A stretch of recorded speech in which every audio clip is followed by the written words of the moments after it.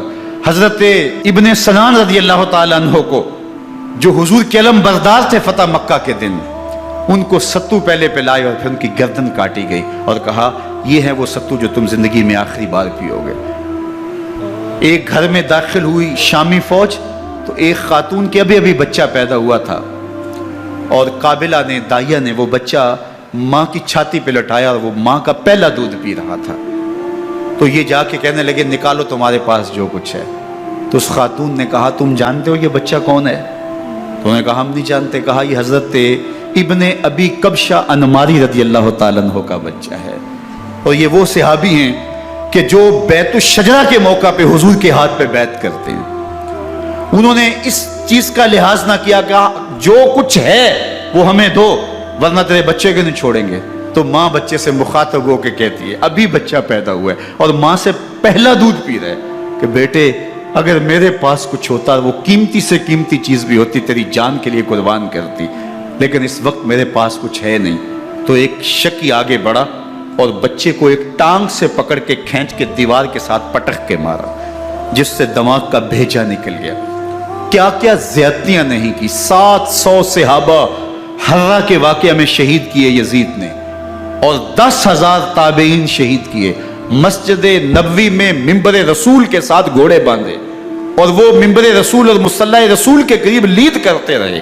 حضرت سید عبد المسیب فرماتے ہیں میں نابینا تھا اور حضور کے روضہ انور کے پاس بیٹھا تھا، اور یزید کے سپاہی آتے، جو بھی مسجد میں نظر آتا پکڑ کے لے جاتے، مجھے نابینا سمجھ کے چھوڑ دیتے، لیکن میں پریشان تھا کہ ظہر کا وقت ہوگا، عصر کا وقت ہوگا، مغرب عشاء کا وقت ہوگا، نہ اذان نہ اقامت نہ جماعت، تو کیسے مجھے پتہ چلے گا کہ نماز کا وقت ہو گیا، اور کیسی میری نمازوں کا کیا بنے گا؟ میں اس فکر میں بیٹھا تھا۔ لم ازل اسمع الاذان والاقامت من قبر رسول اللہ صلی اللہ علیہ وآلہ وسلم۔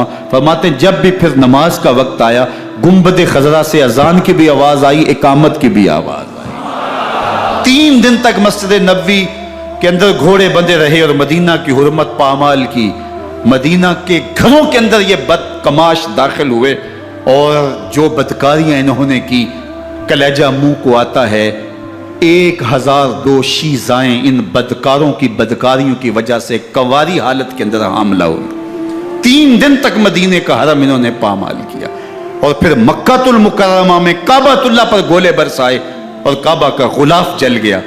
وہ تو یزید مر گیا، اور حضرت عبداللہ ابن زبیر رضی اللہ تعالیٰ عنہ نے اپنی خلافت کا اعلان کیا۔ یزید کے یہ کرتوت تھے، ادھر اہل مدینہ کو ستایا، ادھر اہل مکہ کو ستایا، اور رسول اللہ صلی اللہ علیہ وسلم کے خانوادے کی بے حرمتی اور توہین کی۔ نہ صرف انہیں قتل کیا گیا، ان کی لاشوں پہ گھوڑے دوڑائے۔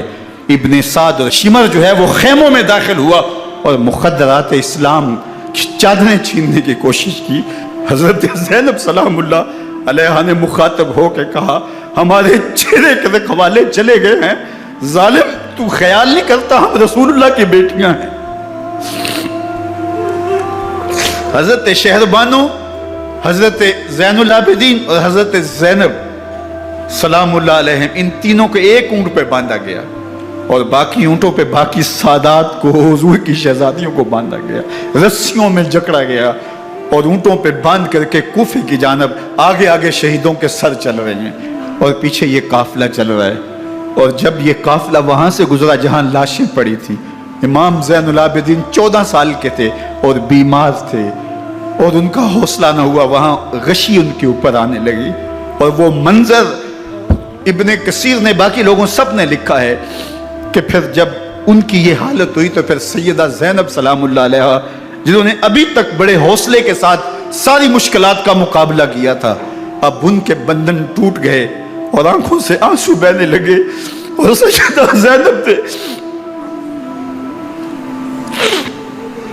امام حسین رضی اللہ تعالیٰ عنہ کی لاش پہ کھڑے ہو کے، اور وہ روندی ہوئی لاش، ٹوٹی ہوئی ہڈیاں، اور وہ پریشان بدن، کٹا ہوا سر نیزے کی نوک پہ، اور لاش یہ پڑی ہے. تو حضرت سیدہ زینب نے مدینے کی طرف منہ کر کے جو ہے وہ حضور سے فریاد کی، یا محمد آہو، یا محمد آہو، ھذا حسین بالآراء مزمل بالدماء، یا محمد آہو بناتوں کا سبایا. یا رسول اللہ، اے پیارے آقا، یا جد آہو، اے ہمارے نانا محترم، یہ دیکھیے آپ کا حسین پڑا ہوا ہے. بدن سے کپڑے اتار لیے گئے، خاک ہوائیں اڑا رہی ہیں، اور اس کے اوپر چادر جو ہے وہ مٹی کی پڑ گئی ہے. حضور آپ کی اولاد کاٹ دی گئی، اور پھر کہا بناتوں کا سبایا. حضور دیکھیے آپ کی بیٹیوں کے ہاتھ باندھ دیے گئے ہیں، اونٹوں پہ کس دیا گیا ہے، سر شہیدہ آگے آگے چل رہے ہیں، اور حضرت سیدنا امام حسین کا آگے آگے سر ہے. راستے کے اندر ایک جگہ آئی، رات گزری اور ان کو اتارا گیا. رات کا موقع تھا، ایک خاتون آئی اور اس نے کوئی کھانا پیش کیا ان کو، اور کہا کہ میں کسی زمانے میں حضرت سیدہ فاطمہ زہرا کی نوکری کیا کرتی تھی، ان کی لونڈی تھی، ان کی کنیز تھی، اور آج مجھے پتہ چلا کہ آپ لوگ گزر رہے ہیں، تو میں نے کہا کہ میں اپنی مخدومہ کے خاندان کی خدمت کروں. اور پھر اس نے کہا کہ اس وقت سیدہ کی گود میں ایک 6-7 ماہ کی بچی تھی جس کو زینب کہا کرتے تھے. تو سیدہ زینب نے کہا کہ اماں اگر پہچانتی ہو تو وہ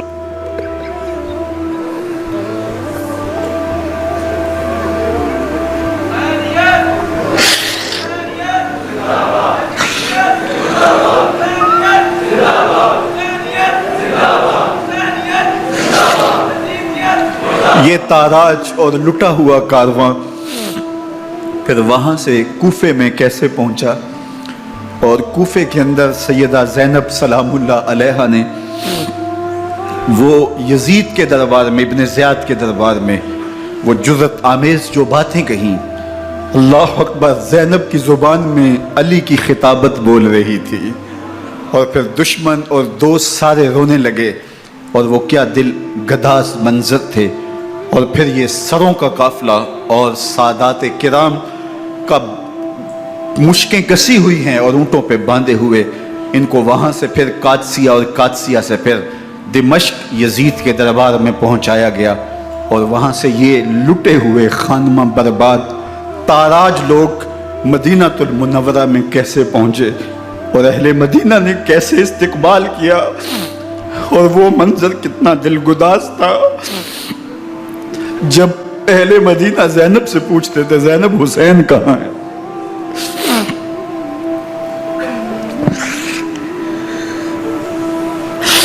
بے مروت بے وفا تیرا بھی کیا افسانہ ہے، جس نے اپنی ہی شمع کو گل کیا تو وہ پروانہ ہے. اپنے پیغمبر کے شہزادوں کو اور اپنے پیغمبر کی شہزادیوں کو جو دکھ اس امت نے دیے، یہ کائنات کی ایک انوکھی داستان ہے. اللہ ہمیں اسوہ شبیری پہ عمل کی توفیق عطا کرے اور ان کے نقوش پاک کی برکتیں دے. اہل بیت کی محبت ہماری روحوں میں جذب کر دے، اور جس عظیمت کے ساتھ، جس حوصلے کے ساتھ انہوں نے دکھوں کو جھیلا، جو دہکتی آگ کے شعلوں پہ سویا وہ حسین، جو جواں بیٹے کی میت پر نہ رویا وہ حسین، جس نے سب کچھ کھو کے کچھ نہ کھویا وہ حسین، مرتبہ اسلام کا جس نے دوبالا کر دیا، خون نے جس کے دو عالم میں اجالا کر دیا، جو کہ سوزے غم کو سانچے میں خوشی کے ڈھال کے مسکرایا موت کی آنکھوں میں آنکھیں ڈال کے. اے حسین ابن علی تم پر سلام، نازش آل نبی تم پر سلام. ذرا میرے ساتھ یہ پڑھ لیجئے، اے حسین ابن علی تم پر سلام، نازش آل نبی تم پر سلام، تم پہ لاکھوں رحمتیں لاکھوں سلام. اے شہیدان محبت کے امام، لالا گوں لالا بدن لالا کفن، اے چمن اندر چمن، زندگی ہی زندگی تیری حیات اے حیات اندر حیات اندر حیات، افتخار ملت بیضا ہے تو، رب کعبہ کی قسم یکتا ہے تو، فخر کا دل میں دریچہ باز کرنا چاہیے، جن کا تو آقا ہے ان کو ناز کرنا چاہیے۔ وآخر دعوانا ان الحمدللہ رب العالمین۔ 10 محرم الحرام کو کربلا کا واقعہ رونما ہوا، تو اس موسم میں اطراف و اکناف عالم میں اس حوالے سے بات ہوتی ہے، ذکر کیا جاتا ہے۔ اہل محبت حضرت امام حسین رضی اللہ تعالی عنہ کے حضور خراج عقیدت اور خراج محبت پیش کرتے ہیں۔ یہ حق و باطل کا معرکہ تھا، جھوٹ اور سچ کا مقابلہ تھا، ظلم اور عدل کا ٹکراؤ تھا، خیر اور شر کی لڑائی تھی، دو نظریات کا تصادم تھا۔ ایک طرف امام حسین رضی اللہ تعالی عنہ اور ان کے 72 جانثار تھے، اور دوسری طرف یزید اپنی تمام تر قوت کے ساتھ موجود تھا۔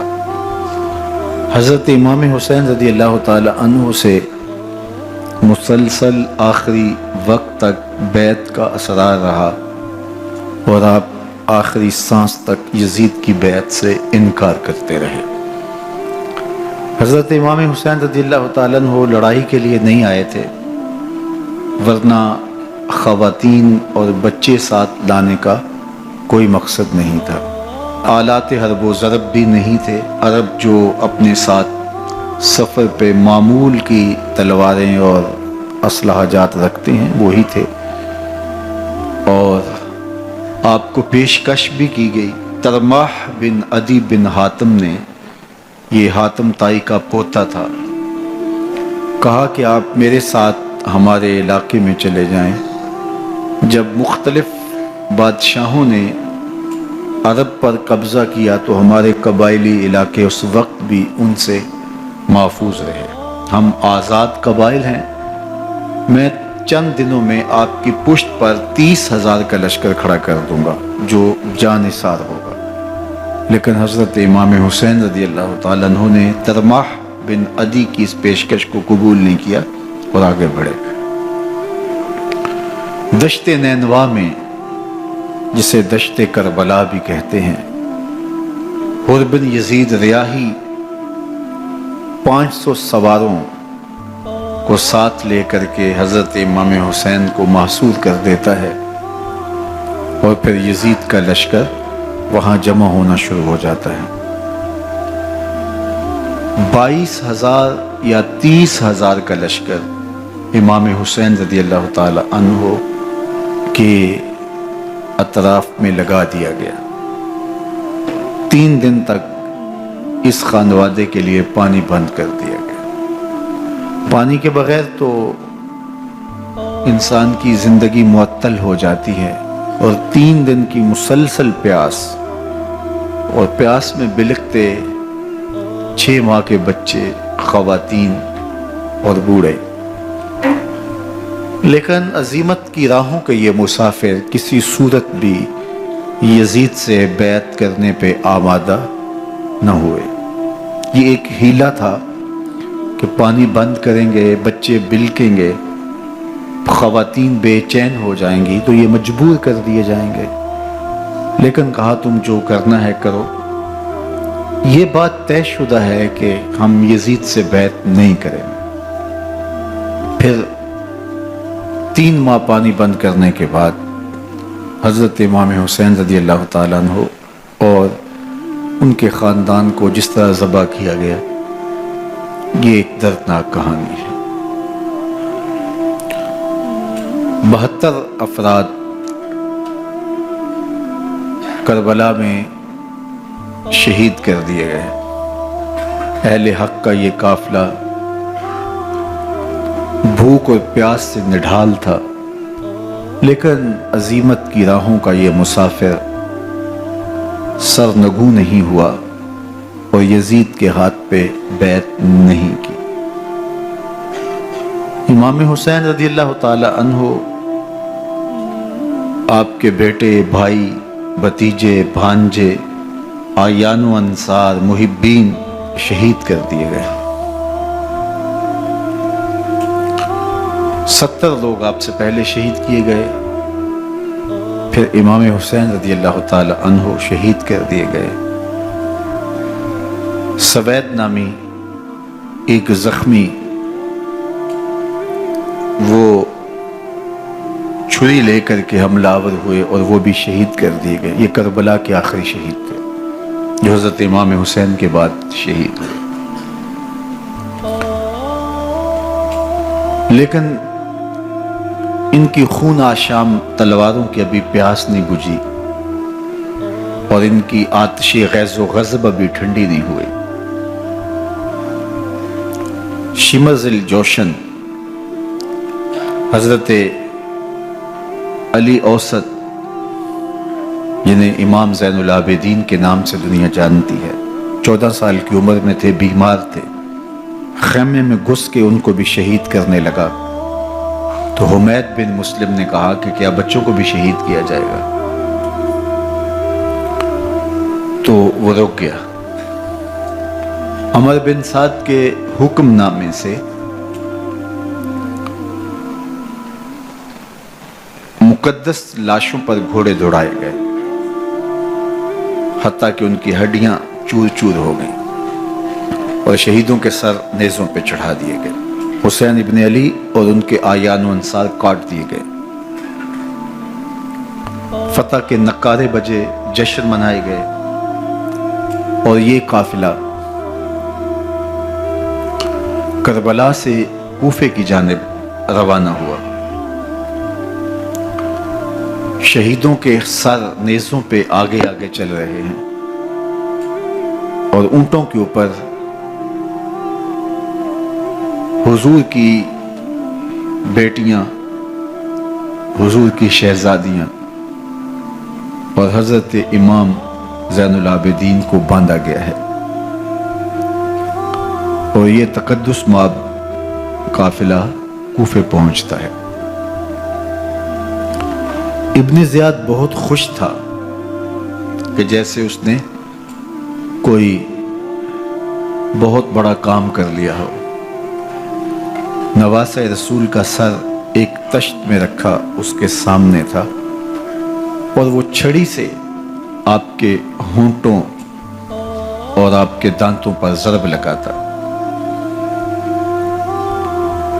حضرت زید بن ارقم رضی اللہ تعالی عنہ صحابی رسول اس مجلس میں موجود تھے۔ وہ کھڑے ہو گئے، غصے سے ان کا بدن کانپ رہا تھا، اور آپ نے کہا، ظالم، چھڑی کو یہاں سے ہٹا لے، میں نے خود ان آنکھوں سے رسول اللہ کو یہ ہونٹ چومتے ہوئے دیکھا ہے۔ ابن زیاد غصے میں بپھرا ہوا بولا، اگر تو بوڑھا نہ ہوتا تو میں تیری گردن اڑا دیتا۔ حضرت زید بن ارقم روتے ہوئے دربار سے باہر نکلے، اور ساتھ اہل کوفہ کو مخاطب کر کے کہا کہ اہل کوفہ، تم نے حسین ابن علی کو شہید کر دیا اور ابن مرجانہ کے غلام بن گئے۔ حضرت زینب سلام اللہ علیہا ایک کونے میں بیٹھی تھی، پرانے کپڑوں میں ملبوس۔ ایک وہ وقت بھی تھا کہ سیدہ زینب سلام اللہ علیہا جب کوفے میں آئیں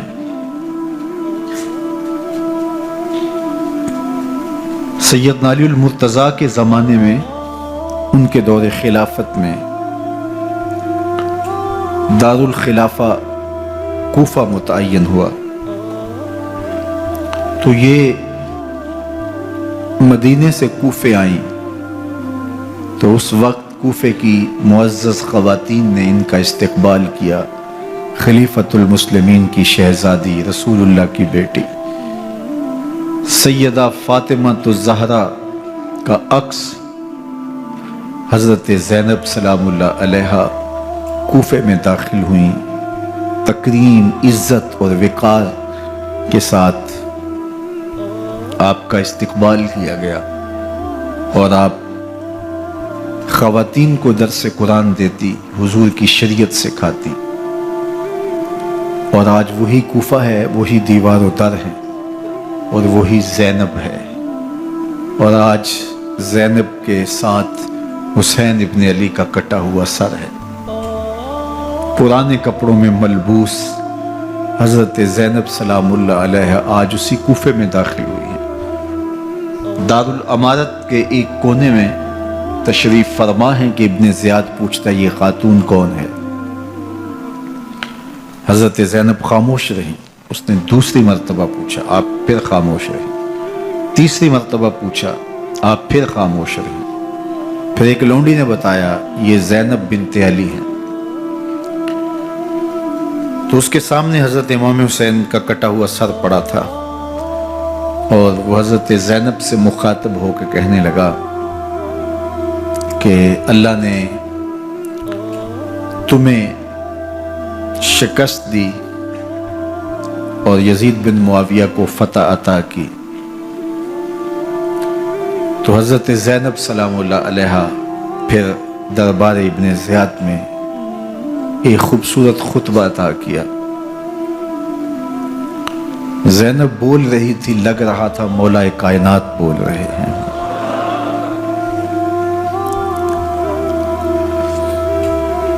یہ خطبہ بامر مجبوری تھا، ابن زیاد کی خرافات کا جواب تھا۔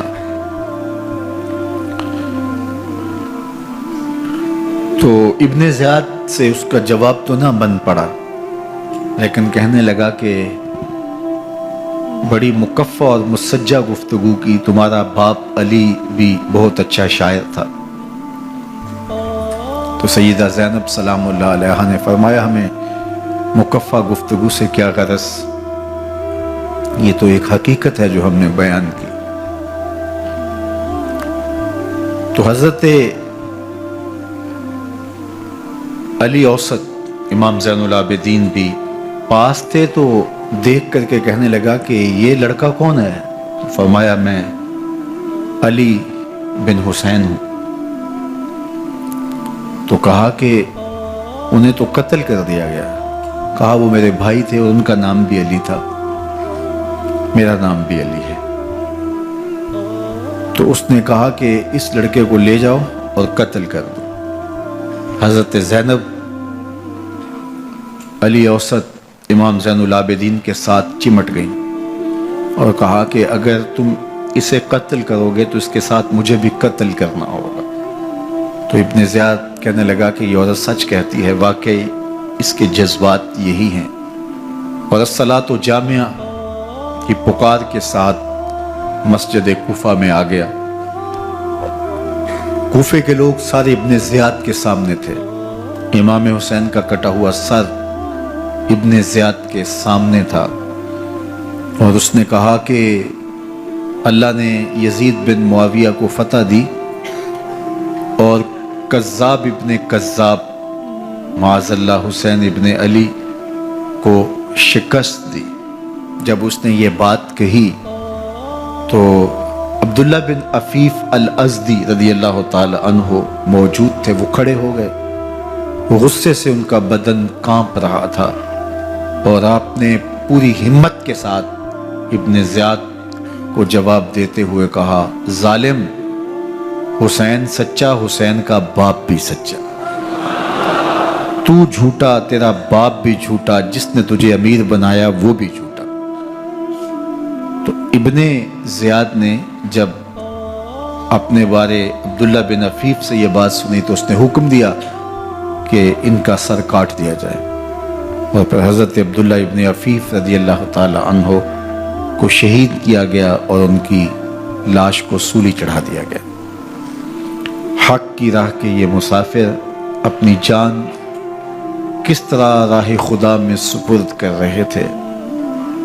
اہل کوفہ سہمے ہوئے، ڈرے ہوئے ابن زیاد کے دربار میں بیٹھے تھے اور امام حسین رضی اللہ تعالی عنہ کے قتل کا، ان کی شہادت کا انہیں دکھ تو تھا، لیکن ان کے اندر ہمت، طاقت اور توانائی نہیں تھی۔ ان کی تلواریں یزید کے ساتھ رہیں اور دل امام حسین رضی اللہ تعالی عنہ کے ساتھ رکھنے کی بات کرتے تھے۔ پھر یہ قافلہ کوفہ سے چلتے چلتے دمشق کی جانب عازم سفر ہوا۔ ایک اونٹ پہ تین لوگوں کو سوار کیا گیا تھا۔ امام زین العابدین کو سوار بھی کیا گیا اور بدن پر زنجیریں بھی باندھی گئیں، جکڑ کر کے سواری پہ بٹھایا گیا۔ اللہ اکبر! جہاں جہاں سے یہ لوگ گزرتے، لوگوں کو ان کی حالت پہ رحم آتا۔ بہت سارے لوگ نہیں جانتے تھے یہ کون ہیں۔ عمومی طور پہ راستوں میں یہی بتایا گیا کہ کچھ باغی لوگ ہیں جنہوں نے حکومت سے بغاوت کی، تو ان کے کیفر کردار تک پہنچا دیا گیا۔ راستے میں ایک گرجا گھر آیا اور وہاں یہ لوگ رات رکتے ہیں۔ گرجا گھر کی دیوار پہ لکھا ہوا تھا: اترجو امت قتلت حسین شفاعت جدہ یوم الحساب۔ کیا وہ امت جنہوں نے حسین ابن علی کو شہید کیا، قیامت کے دن انہی کے نانے سے شفاعت مانگیں گے؟ کس منہ سے شفاعت طلب کریں گے؟ اسی حسین ابن علی کے نانا سے، جن کے بیٹے کو، جن کے شہزادے کو، نواسے کو ان لوگوں نے شہید کیا۔ جب یہ تقدس مآب قافلہ دمشق پہنچا تو راستے میں ایک شخص قرآن مجید کی تلاوت کر رہا تھا، اپنے مکان کی چھت پہ بیٹھ کے تلاوت کر رہا تھا، اور یہ قافلہ اس طرح سے گزر رہا تھا کہ شہیدوں کے کٹے ہوئے سر نیزوں کی نوک پہ تھے، اور عصمت شیار خواتین اور امام زین العابدین اونٹوں پہ بندھے ہوئے تھے۔ تو پڑھنے والا تلاوت کر رہا تھا کہ کہف اور رقیم یہ ہماری نشانیوں میں سے بڑی عجیب نشانیاں ہیں۔ تو جب وہ پڑھ رہا تھا تو سر حسین سے آواز آئی: یا تالی القرآن، اے قرآن پڑھنے والا، اصحاب کہف سے زیادہ عجیب قتلی و حملی، میرا قتل کرنا اور نیزے کی نوک پہ چڑھایا جانا ہے۔ یہ قافلہ یزید کے دربار میں پہنچتا ہے۔ یزید بہت خوش ہوا اور اس نے حضرت امام زین العابدین رضی اللہ تعالیٰ عنہ سے کہا کہ تمہارے باپ نے میری حکومت کے خلاف بغاوت کی اور وہ اپنے انجام کو پہنچے۔ تو آپ نے جواب میں قرآن مجید کی آیات کی تلاوت کی اور اہل بیت کے مناقب اور فضائل بیان کیے۔ سیدہ زینب سلام اللہ علیہ کا ایک خطبہ اہل بیت کی عظمت، مناقب اور فضائل میں یزید کے دربار میں اپنی انوکھی اور البیلی شان رکھتا ہے۔ یزید پہلے تو خوش ہوا، لیکن جب اس نے لوگوں کے چہرے دیکھے تو وہ پریشان ہو گیا۔ حتیٰ کہ یزید کے دربار میں ایک عیسائی سفیر آیا ہوا تھا، تو اس نے جب کٹے ہوئے سر دیکھے اور خستہ حال سادات کی شہزادیوں کو دیکھا تو اس نے کہا یہ کون لوگ ہیں؟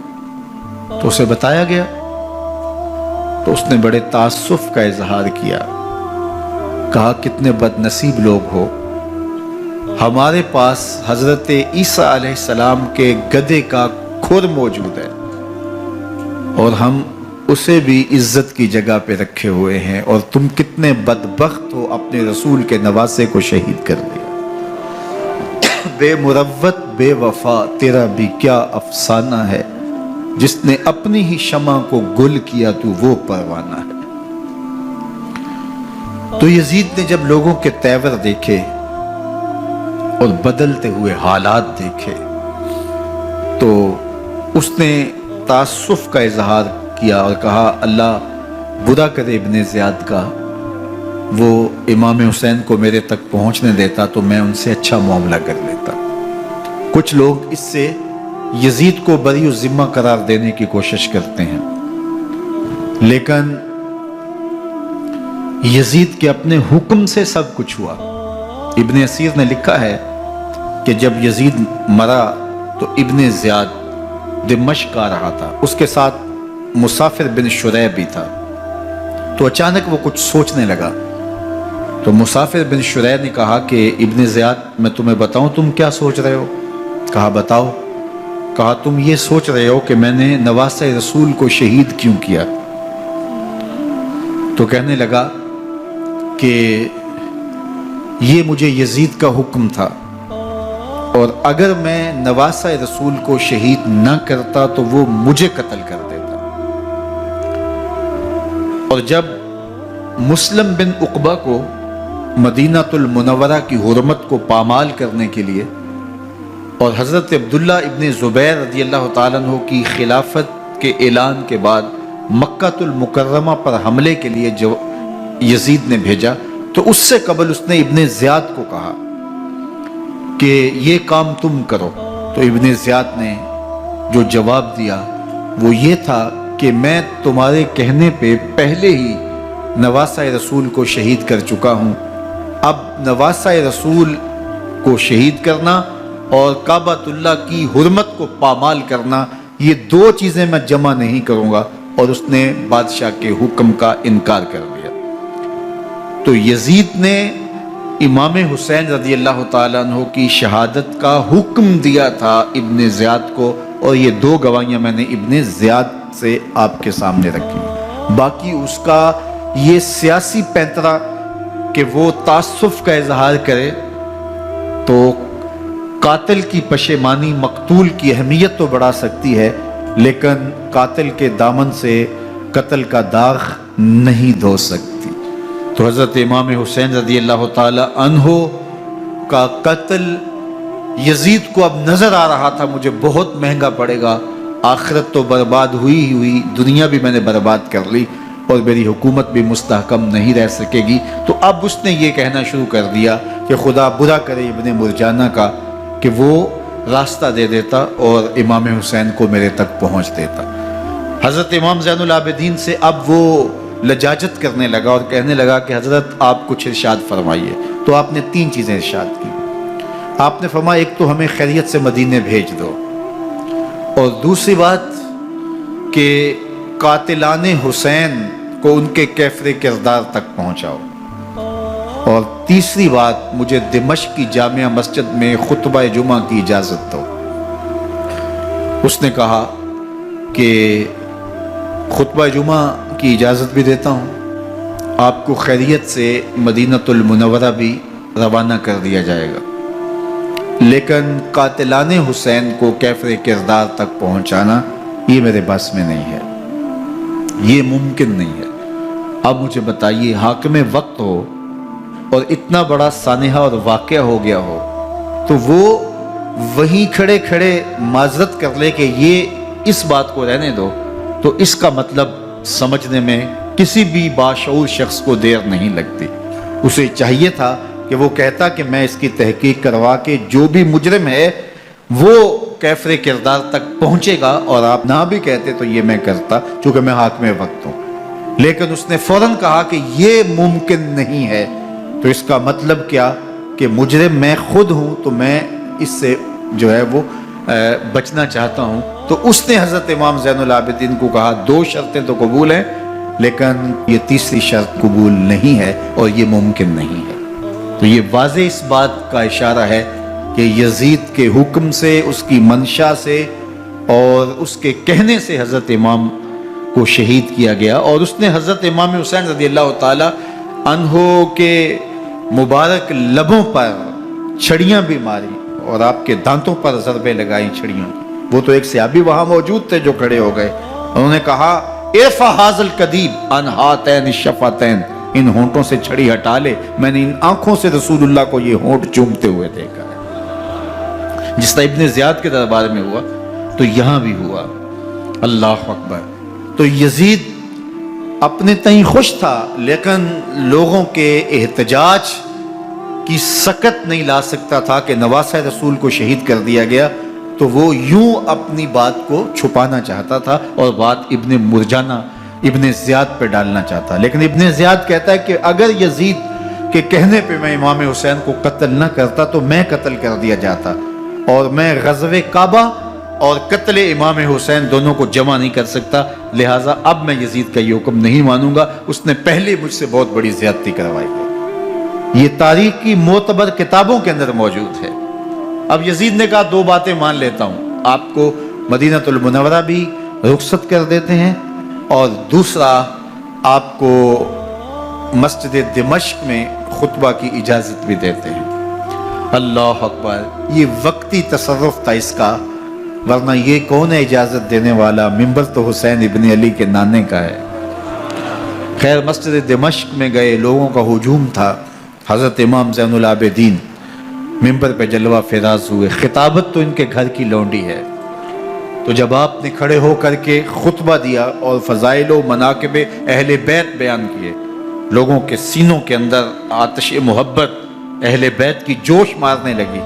یزید ڈر گیا کہ اگر کچھ دیر خطبہ جاری رہا تو کہیں ایسا نہ ہو کہ لوگ میرے خلاف اٹھ کھڑے ہوں، تو اس نے مؤذن کو اشارہ کیا اور وہ اذان دینے لگا۔ تو اس نے کہا اللہ اکبر اللہ اکبر، تو حضرت امام زین العابدین نے کہا اس میں کوئی شک نہیں کہ اللہ سب سے بڑا ہے۔ پھر کہا اشہد اللہ الہ الا اللہ، تو امام زین العابدین نے فرمایا کہ ہم نے اس بات کی اپنے خون سے گواہی دی ہے کہ اللہ کے علاوہ کوئی معبود نہیں ہے۔ پھر اس نے کہا اشہد ان محمد رسول اللہ، تو حضرت امام زین العابدین نے یزید کی آنکھوں میں آنکھیں ڈال کے کہا یزید دیکھ، اذان میں تیرے نانے کا نام ہے یا میرے نانے کا نام ہے؟ تو حسین ابن علی رضی اللہ تعالی عنہ کا نام کبھی بھی مٹنے والا نہ زیاد کا وہ ستم رہا، نہ یزید کی رہی وہ جفا، رہا تو نام حسین جسے زندہ رکھتی ہے کرم۔ یزید نے امام حسین رضی اللہ تعالیٰ عنہ کو راستے سے ہٹا دیا۔ اس کا خیال تھا کہ یہ باغی ہیں اور میں ان کو کچل دوں۔ حضرت امام حسین شہید کر دیے گئے، ان کا خاندان شہید کر دیا گیا۔ صرف 14 سال کے امام زین العابدین رضی اللہ تعالی عنہ اس حادثے میں، اس واقعہ میں جو ہے وہ بچے، اور سب سے زیادہ دکھ اپنی آنکھوں سے انہوں نے دیکھے۔ کربلا کا منظر بھی دیکھا، کوفے کا دارالامارہ بھی دیکھا، اور دمشق کا دربار یزید بھی دیکھا، اور پھر یہاں سے مدینے پہنچ کر اہل مدینہ سے جو سامنا ہوا امام زین العابدین نے وہ لمحے بھی دیکھے۔ کہتے ہیں اس واقعہ کربلا کے بعد حضرت امام زین العابدین کبھی ہنسے نہیں تھے۔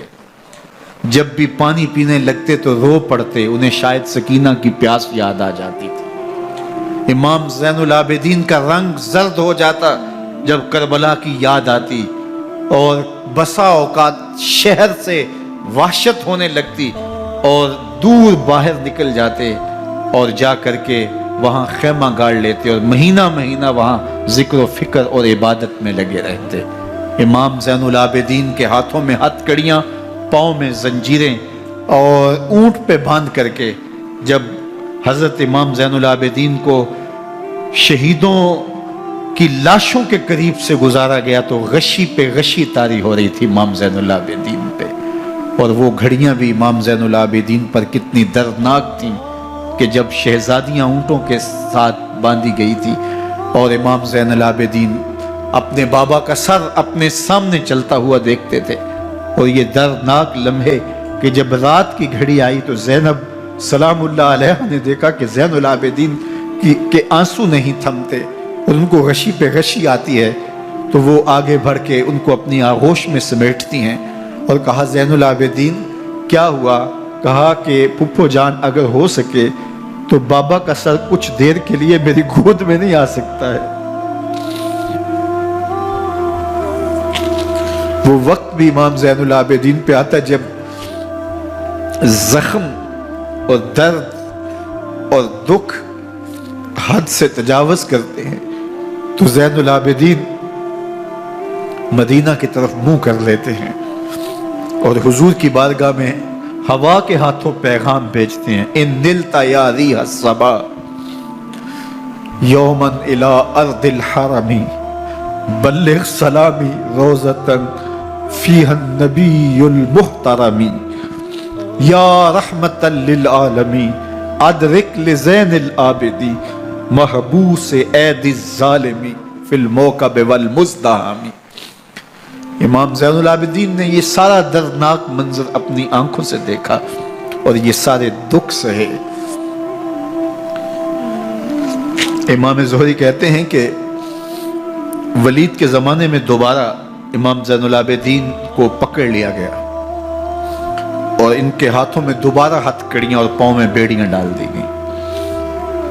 میں ملنے گیا تو جو ہی امام کے ہاتھوں میں ہتھ کڑیاں دیکھی تو میرا دل ڈولنے لگا اور میری آواز گلے میں دب گئی اور آنسو تھے کہ تھمتے نہیں تھے۔